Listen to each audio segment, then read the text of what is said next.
आप सभी भाई बहनों को सिस्टर रीना की तरफ से जय मसीह की। तो मेरे प्रिय, एक बार फिर से मैं आपके बीच में मिलने के लिए परमेश्वर के कलामों के साथ में आई हूँ मेरे प्रियो, क्योंकि मुझे भी आप लोगों की पास आने के लिए एक चाहत होती है कि मैं कब आपके बीच में कुछ परमेश्वर के नए कलाम को लेकर आऊँ, और आपको भी आस होती है कि कब आपके बीच में सिस्टर रीना वचन को लेकर आए। आप भी बेसब्री से इंतजार करते हैं। मुझे विश्वास है कि आप विश्वास के साथ इंतजारी में लगे हुए हैं कि आज आपको नया कलाम सुनने को मिलेगा।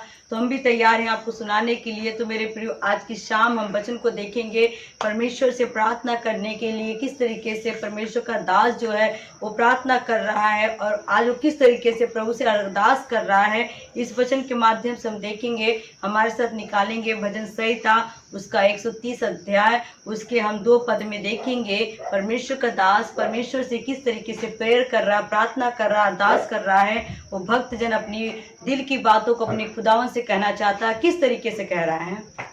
हे प्रभु मेरी सुन, तेरे कान मेरे गिड़गिड़ाने की ओर ध्यान से लगे रहें। तो मेरे प्रियो, यहाँ पर परमेश्वर का कलाम बताता है कि जो परमेश्वर का दास है, भक्त है, वो प्रार्थना कर रहा है मेरे प्रियो।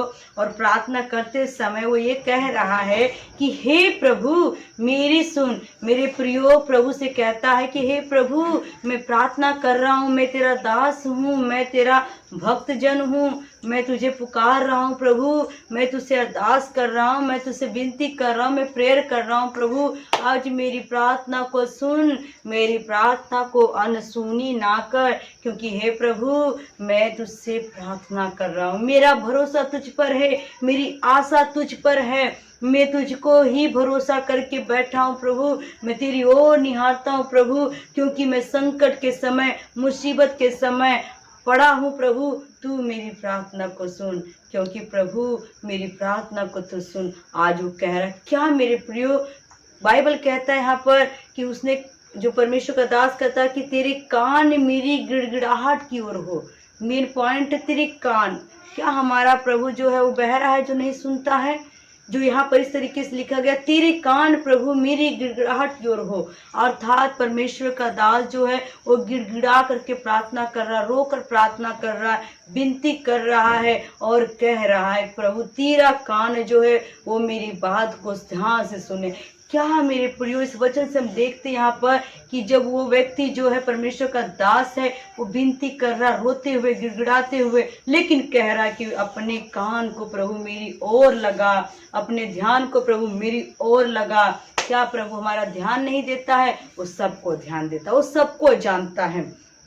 एक बार मेरे प्रियो, एक भक्त था और वो परमेश्वर की मंदिर की तरफ जा रहा था और उसकी दोनों आंखें अंधी थी। और जब वो परमेश्वर की मंदिर की ओर जा रहा था, उसकी दोनों आंखें अंधी थी, तो किसी ने देखा तो उसने कहा कि तू मंदिर में जा रहा है, तुझे क्या फायदा? तू तो मंदिर में जा रहा, तुझे तो कोई नजर ही नहीं आएगा, तू तो किसी भगवान को देख ही नहीं पाएगा, तुझे जाने से कोई मतलब नहीं, कोई फायदा नहीं। तू क्या करने के लिए मंदिर में जाता जब तेरी दोनों आंखें नहीं सही है? तू परमात्मा का दर्शन नहीं करेगा, प्रभु का दर्शन नहीं करेगा, तुझे जाने से क्या मिलने वाला है? तब उस भक्त ने कहा कि मुझे कोई इससे लेना देना नहीं कि मेरी आंखों से दिखता है या नहीं दिखता है, लेकिन मैं प्रभु को नहीं देख रहा हूँ अपनी आंखों से, लेकिन प्रभु मुझको देख रहा है अपनी आंखों से। मैं देखने के लिए नहीं जा रहा हूँ, मुझे प्रभु देख रहा है। मुझे यही बहुत है कि मैं परमेश्वर के दरवाजे पे कितनी बार जाता हूँ, मैं कितनी अपने प्रभु की हजूरी में जाता हूँ, कितनी बार जाता हूँ और किस तरीके से जाता हूँ, वो मेरा परमेश्वर देख रहा है। मेरी आंखें अंधी है पर मेरे प्रभु की आंखें अंधी नहीं है, वो देख रहा है। क्योंकि मेरा परमेश्वर की जो आंखें है वो धर्मियों अधर्मी दोनों को देखता है। तो वो अंधे, बहरे, गूंगे, लंगड़े, लूले सबको देखता है। उसकी नजर से कुछ भी छुपा नहीं जो नहीं देखता हो। तो मेरे प्रियो, परमेश्वर देखता है। कई बार हर एक इंसान को ऐसा लगता है, जब मुसीबत आती, परेशानी आती, तो उनको लगता है कि हमारी प्रार्थना प्रभु नहीं सुनता, हमारी विनती को प्रभु नहीं सुनता है, हम पुकारते हैं पर वो नहीं सुनता है। ये हमारी गलत फहमियाँ हैं। मेरे प्रियो, एक बार क्या हुआ, मेरे प्रिय, सचमुच प्रभु भी सुनता है, लेकिन कभी किसी किसी के जरिए सुनता है और परमात्मा किसी के जरिए आपके पास आता है। एक बार क्या हुआ, एक व्यक्ति था, बहुत गरीब था, और वो इतना गरीब था कि वो पैसे के लिए वो क्या करता था, वो एक चिट्ठियां बनाता था और चिट्ठी बना करके वो क्या लिखता था कि हे प्रभु मुझे 5,000 रुपया दे दे प्रभु, हे प्रभु मुझे 50,000 रुपया दे दे।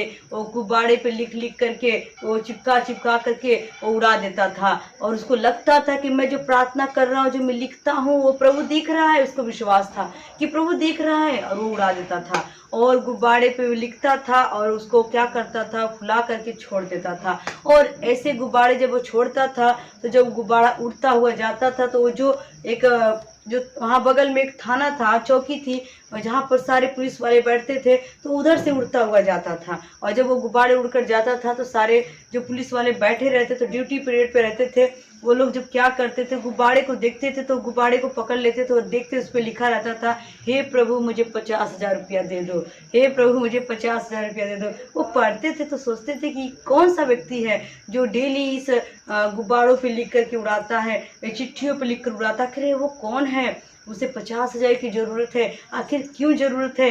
आओ चलो हम लोग कुछ पैसों का इंतजाम करके उसके घर चलते हैं और पता लगाते हैं, उसको पैसा दे देते हैं। लगता है उसको बहुत ज़्यादा इमरजेंसी आ गई पैसे की, हम उसकी गरीबी को दूर करेंगे। तो मेरे प्रियो सारे पुलिस वालों ने आपस में कमेटी डाली और उन्होंने क्या किया, 25,000 का इंतजाम किया।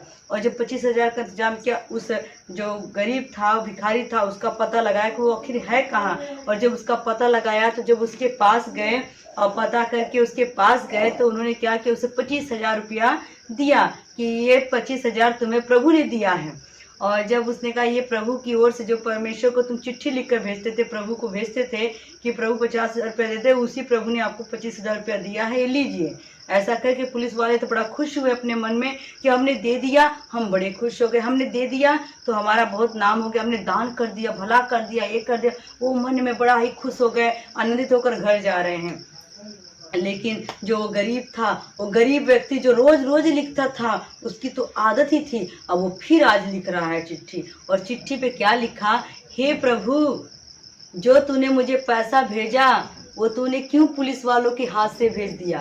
हे प्रभु ये पैसा पुलिस वालों के हाथ तूने क्यों भेजा, तूने तो वहाँ से पैसा उनके हाथ में दे दिया। ये पैसा प्रभु तू खुद लेकर आया होता, क्योंकि तूने पुलिस वाले के हाथ में दे दिया, उसने 25,000 हमारा खा लिया, 25,000 हमको दिया, 25,000 उन्होंने कमीशन खा लिया। हे प्रभु अगर तू डायरेक्ट लेकर आया होता तो 50,000 मेरे हाथ में आया होता, तूने कहाँ से पुलिस वाले को पकड़ा दिया। उसने अपनी शिकायत लिख करके उड़ा दिया। फिर वो पुलिस वालों ने फिर उस गुब्बारे को पकड़ा और जब उस पर पढ़ा तो क्या लिखा, अरे सारे पुलिस वाले तो सब चोर होते हैं, बेईमान होते हैं, ये होते हैं, वो होते हैं, ये तो मेरा 25,000 रुपया खाकर बैठ गए। लेकिन इसको नहीं पता कि ये लोगों ने खुद अपने ही जेब से इनको 25,000 रुपया दिया है। तो क्या होता, कई बार हम अच्छा नेक काम करते, भला काम करते हैं और परमेश्वर इंसानों के जरिए काम करता है, खुद नहीं आता है, वो मनुष्यों के अंदर होकर काम करता है। लेकिन क्या होता, कई बार इंसान ही ईश्वर का रूप बन के भलाई का काम करता है, अच्छे काम करता है, लेकिन देखने वालों के नजरिया बदल जाता है और लोग मनुष्य की निगाह से देखते हैं तो उन्हें सताते हैं, दुख देते। कैसे हम देखते हैं कि जब हमारा प्रभु यीशु मसीह, मेरे प्रियो, इसी तरीके से हमारा प्रभु यीशु मसीह, हर इंसान जब पाप में गिरा, गुनाह में गिरा था, बीमारियों में, दुखों में, परेशानियों में था, तो हर इंसान जो दुखी था, चिल्ला रहा था, रो रहा था, तो प्रभु से देखा नहीं गया। और प्रभु यीशु मसीह के रूप में परमेश्वर ने प्रभु यीशु मसीह के रूप में, मनुष्य के रूप में इस जगत में जब आए तो गरीबों के पास गए, दुखियों के पास गए, अंधों के पास गए, लंगड़ों के पास गए, बहरों के पास गए, गूंगों के पास गए, मुर्दे के पास गए और उनकी जिंदगी में काम किया। छुआ, चंगे हो गए लोगों ने। लेकिन मेरे प्रियो,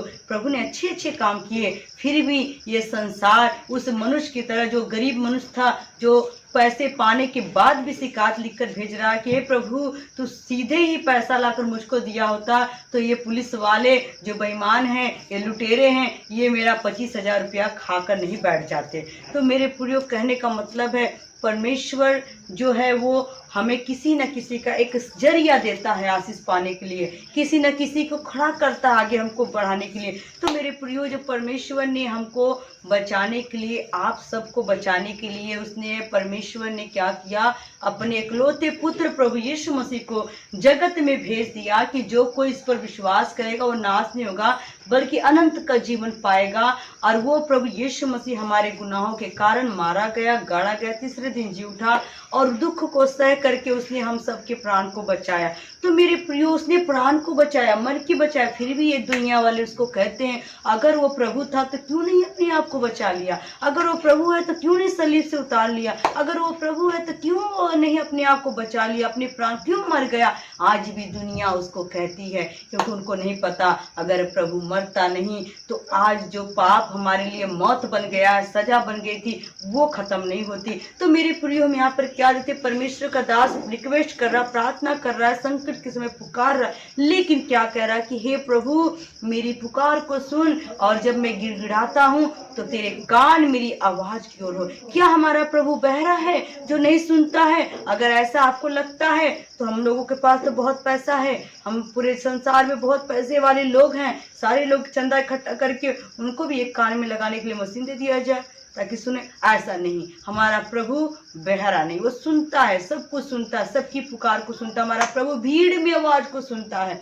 एक बार हम बाइबल में देखते हैं कि जब प्रभु यीशु मसीह जब जा रहे थे और जब 12 साल की रोगन थी, उसने भी भीड़ के अंदर से प्रभु का पल्ला छुआ था और चंगी हो गए, और प्रभु मुड़कर उसकी ओर ध्यान दिया क्योंकि वो प्रभु को छुई थी, लेकिन प्रभु के अंदर से सामर्थ्य के लिए प्रभु जा। लेकिन एक बार और भी प्रभु यीशु मसीह जा रहे, भीड़ बहुत भीड़ है, और भीड़ के अंदर जा रहा प्रभु, आवाज पे आवाज आ रही है, और वहां पर एक अंधा बैठा हुआ, वो पुकार रहा है, ओए दाऊद की संतान मुझ पर दया कर, हे दाऊद की संतान मुझ पर दया कर, दाऊद की संतान मुझ पर दया कर। उसी समय प्रभु यीशु मसीह ने कहा वो कौन है जो मुझे बुला, उसको मेरे पास लेकर आओ, जो बुला रहा है उसको मेरे पास लेकर आओ। अर्थात भीड़ में भी यीशु सुनता है। मेरे प्रियो, भीड़ में भी प्रभु का कान लगा रहता है, और भीड़ में भी प्रभु जानता है किसने मुझको छुआ है, छुआ किसने, देखा किसने, और देखना कौन चाहता है, वो प्रभु जानता है। और एक बार प्रभु यीशु मसीह भीड़ में जा रहे थे, और जक्कई नाम का व्यक्ति पेड़ पर गुल्लर पर बैठ करके देख रहा था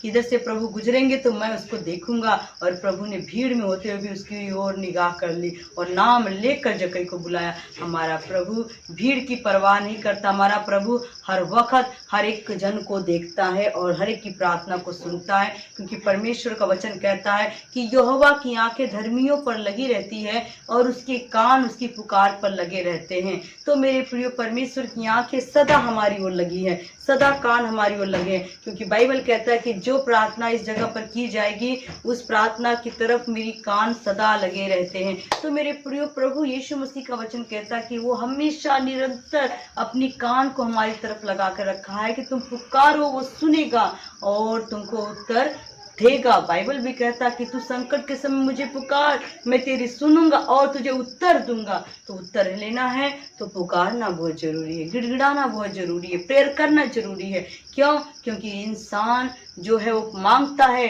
तो ईश्वर जो है इंसानों के अंदर होकर काम करेगा। वो डायरेक्ट नहीं आएगा, खुद चलकर नहीं आएगा, किसी न किसी के दिल को तैयार करेगा। जब मेरे प्रिय, बाइबल कहता है कि जब एलिया के समय में अकाल पड़ा, तो एलिया के समय में जब अकाल पड़ा, सारे संसार में सूखा पड़ गया और उस समय भूखमरी हो गई, तो क्या परमेश्वर खुद आए एलिया के पास रोटी लेकर?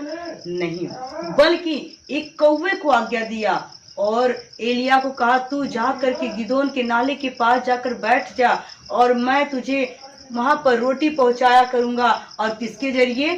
कौवे के जरिए। और कौवा एक लालची पक्षी है, वो लालच करने वाला, लेकिन फिर भी परमेश्वर ने कौवे को इस्तेमाल किया। कौवा रोटी और मीट लेकर के उसको टाइम टाइम पर आते थे। तो मेरे प्रियो, परमेश्वर किसी को भी इस्तेमाल कर सकता है, वो कैसे को भी काम ले सकता है, लेकिन जब आप पुकारोगे वो सुनेगा और उत्तर देगा, जवाब देगा। किसके रूप में, कब प्रभु आपके पास आएगा आप नहीं जानते, लेकिन आपको भूखा नहीं रहने देगा, आपको नंगा नहीं रहने देगा, आपको बीमार नहीं रहने देगा, आपके हालात को बदल देगा, क्योंकि वो है प्रभु। वो कहता है संकट के समय मुझे पुकार। और आज हमें पुकारना, आज मेरे बहुत सारे भाई बहन जो हैं पुकारते नहीं हैं, वो प्रार्थना नहीं करेंगे। साल 2 साल 3 साल 4 साल के विश्वासी हो गए हैं, संगति बराबर जाते हैं और दान दशवांश भी देते, लेकिन उनका बाद में कारण क्या होता? कहते हैं हमको प्रार्थना करना नहीं आता, हम प्रार्थना करना चाहते पर बोलना नहीं आता। क्या बोले, उनको आता ही नहीं है, पता नहीं क्या है इनको ऊपर, आत्मा अब तक नहीं मिला, इनको प्रार्थना करना नहीं है। कारण क्या है? क्योंकि इन्होंने कभी बोझ नहीं रखा। अगर एक एक शब्द एक एक दिन में प्रार्थना में हम याद करके बोलें तो हम 365 दिन में ना जाने कितनी प्रार्थना सीख लें। लेकिन हमारी लापरवाही के कारण हम क्या है, प्रार्थना में कमजोर है और हम प्रभु को नहीं पुकारते हैं। इसलिए नहीं पुकारते हैं तो हमें उत्तर भी नहीं मिलता है। तो मेरे प्रियो, एक कविता भी थी जो हमारे स्कूल में किताबों में थी, कहा थी, करत करत अभ्यास थे जड़मत हो सुदान, रसरी आवत जाते सिल पर पड़त निशान।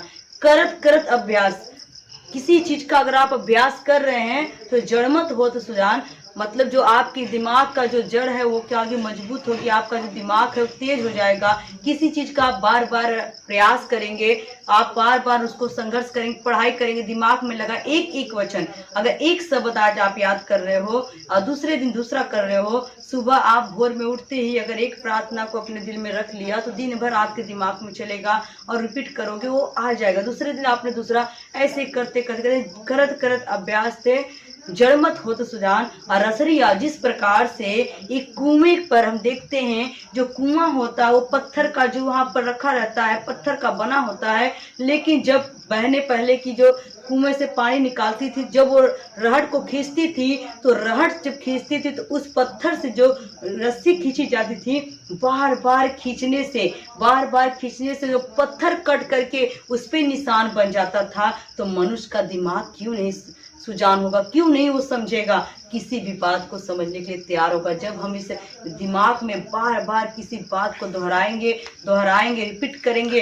तो माइंड में हमारे आ जाएगा। तो आप प्रार्थना करना सीख जाओगे, आप वचन पढ़ना सीख जाओगे, आप गीत गाना सीख जाओगे, आप दूसरों को भी भलाई की बातें बताना सीख जाओगे, जब आप खुद इस चीज पर अमल करोगे। परमेश्वर का दास अमल करता और कहता है कि मैं प्रभु तुझे पुकार रहा हूँ। आप भी प्रभु को पुकारो, कहे प्रभु मुझको बुद्धि दे, ज्ञान दे प्रभु। जैसे राजा सुलेमान ने बुद्धि मांगा, और बाइबल भी कहता है अगर तेरे पास बुद्धि की कमी है तो मुझसे बुद्धि मांग ले। मांगना है आपको, प्रार्थना करके मांगना है। कुछ भी चाहिए तो प्रार्थना करना है। अगर प्रार्थना नहीं करोगे तो सुनेगा कैसे? अगर वो सुनेगा नहीं तो उत्तर देगा कैसे? इसलिए अगर आप चाहते हो कि आपकी समस्या का हल हो जाए, आपकी परेशानियों का हल हो जाए, तो मेरे प्रियो एक काम करना है, प्रार्थना करना है। परमेश्वर की दास की तरफ प्रार्थना करना, जो अभी हमने सुना। परमेश्वर का दास कहता है, हे प्रभु मेरी प्रार्थना को सुन और मेरी गिड़गिड़ाने को कान लगा। ये दो बात, सुनना और कान लगाना। कान कौन लगाएगा? परमेश्वर लगाता है, वो लगा कर भी रखा हुआ है। लेकिन जब हम पुकारेंगे तब तो कान में आवाज जाएगी। अगर हम नहीं पुकारते तो कैसे सुनेगा? अगर सुनेगा तो उत्तर जरूर देगा। तो मुझको विश्वास है, आपको भी विश्वास है। कहीं हमारा विश्वास कैसा है? हम मांग तो रहे हैं, आशा भी रखे हैं, और प्रार्थना करना नहीं आता तो मांगने से कुछ नहीं मिलेगा। प्रार्थना करना, जो मांगो वो प्रार्थना मांगना है, क्योंकि प्रार्थना करने वाले योद्धा कभी निराश नहीं रहते। जो लोगों ने प्रार्थना किया परमेश्वर ने उनको उत्तर दिया है। आइए आंखें बंद करेंगे, हम लोग प्रार्थना में जाएंगे। सर्वशक्तिमान परमेश्वर, जिंदा खुदा, मेरे परमेश्वर पिता, प्रभु यीशु राजा, अद्भुत युक्ति करने वाले प्रतापी राजा, अनुग्रहकारी दयालु सामर्थी परमेश्वर पिता, महिमा के लायक, महिमा के योग्य मेरे परमेश्वर पिता, संध्या के समय पिता हम तेरे पाक हजूरी में आते मेरे पिता परमेश्वर। प्रभु यीशु, आज के वचन के द्वारा प्रभु हर जिंदगी तब्दील होने पाए पिता। जो लोग मेरे भाई बहन अभी प्रार्थना करना नहीं आता उनको पिता परमेश्वर, उनके दिलों को, उनके मनों को खोल मेरे परमेश्वर पिता। आपके वचन में लिखा, जब तुम पर पवित्र आत्मा आएगा तो तुम्हें आए भर भर के प्रार्थना करना सिखाएगा, सब बातें तुम्हें मानना सिखाएगा। पवित्र आत्मा इन्हें प्रार्थना करने का वरदान दे मेरे पिता परमेश्वर की, ताकि पिता जब प्रार्थना में बैठे तो इनके मुंह खुले पिता, और शब्द जो पिता तेरे वचन के आने पाए मेरे पिता। कमजोरियां इनकी जिंदगियों से जाती रहे पिता परमेश्वर। दया करो, कृपा करो मेरे पिता परमेश्वर। प्रभु जैसे आपने अपने चेलों को प्रार्थना करना सिखाया प्रभु जी, वैसे प्रभु जी जो लोग देख रहे हैं यूट्यूब के माध्यम से पिता, उन सबको भी प्रार्थना करना सिखाइए मेरे प्रभु जी। हे परमेश्वर पिता, प्रार्थना का योद्धा बनाइए मेरे परमेश्वर पिता। अगुवाई करिए पिता, मदद सहायता करिए पिता परमेश्वर। ये सुनने वाले ने इस पे चलने वाले बन जाए पिता, और हर एक जन तुझे पुकारे जैसे पिता तेरा दास पुकारता पिता, वैसे जो लोग नहीं पुकारना जानते प्रभु पुकारे पिता संकट के समय में, और तू उनकी सुनकर पिता इन्हें उत्तर दे मेरे खुदा बाप। तेरा धन्यवाद करते प्रभु जी, तेरा शुक्र, तेरी तारीफ करते मेरे पिता। महिमा के योग, महिमा के लायक पिता। प्रार्थना को सुन लिया प्रभु यीशु मसीह नासरी के नाम से मांग लेते, आमीन। आप सभी को जय मसीह की।